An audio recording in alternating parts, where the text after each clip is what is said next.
Winnipeg police are currently investigating a wave of suspicious fires targeting local restaurants. At least 3 eateries have been affected over the past few weeks, with security footage showing break-in attempts to ignite fires. Here to weigh in from the Manitoba Restaurant Association is Executive Director and CEO Shaun Jeffrey. Good morning, Shaun. Good morning. Thanks for having me. What are you guys seeing? Is it echoing some of the recent acts towards restaurants?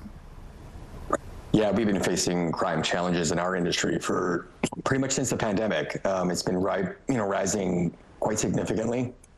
In the last 24 months, we've seen pretty close to a 25 to 30% increase in crime here in Manitoba alone, and it's a trend that unfortunately is going in the wrong direction.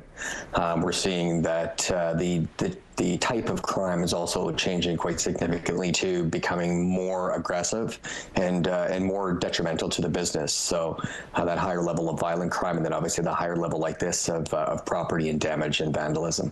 So when this happens, what does it do for an owner and its staff members to their sense of safety overall? It decimates us. You know, it's not obviously great for our business, but it's also very detrimental to the morale of the business.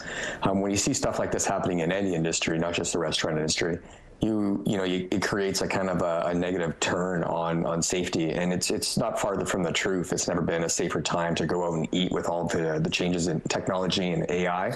But the reality is when these kind of things happen, we see a change and a shift away from that hospitality attitude, which is what you go out to eat in a restaurant, to safety and security concerns. So something we're definitely trying to work very hard to kind of change and get back on that positive move towards a fun and an exciting evening out with your family and friends, for sure. And a financial burden as well. One local restaurant being forced to close for 6 months. What sort of financial burden can be placed on a restaurant if they go through this? It can be door closing. It's quite substantial. We have still not recovered from the pandemic. We were put in a significant hole coming out of the pandemic, and a lot of restaurants are still digging out of that hole.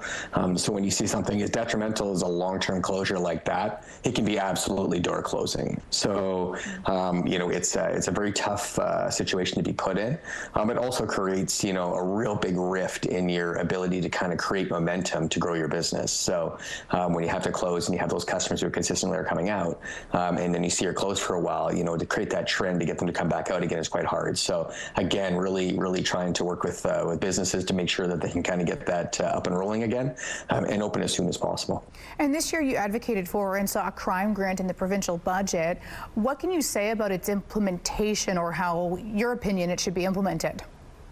Well, it's stalled kind of currently.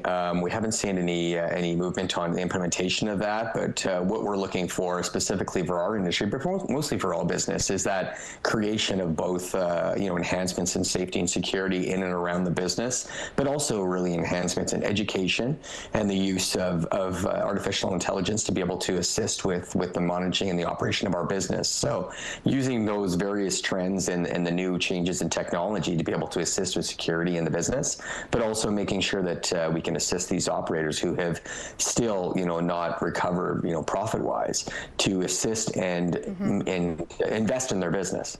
Shaun, thank you so much for your time. We truly appreciate it. I appreciate you. Take care.